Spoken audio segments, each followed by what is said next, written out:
Hi class, let's take a look at example 8. And example 8 is similar to the previous one. They want us to use, well, what type of sequence we have. In this case, they're asking for end. And we already know that this one's arithmetic. From 3 to 8, well, it appears that d is equal to 5. And then also a sub 1 is equal to 3. A sub n is equal to the values of 98.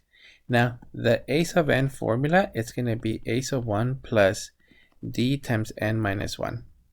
So for this one, using this formula, you're going to have that 98 is equal to 3 plus 5 times n minus 1. And this formula will actually give us how many terms are in the actual pattern that we don't actually see the entire expansion for us to add them.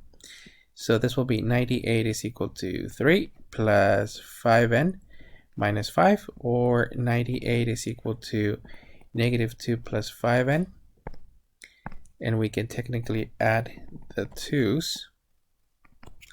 So we're looking at 100 is equal to 5n, and then we can carry a division of the 5's. So in this case, 20 is equal to the values of n. And then we can actually say that this finite sequence has 20 terms. So the total number of terms is 20.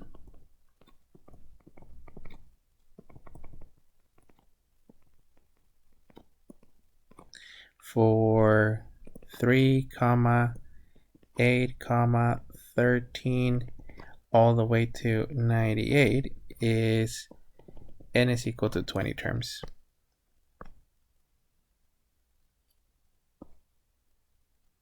That's actually it.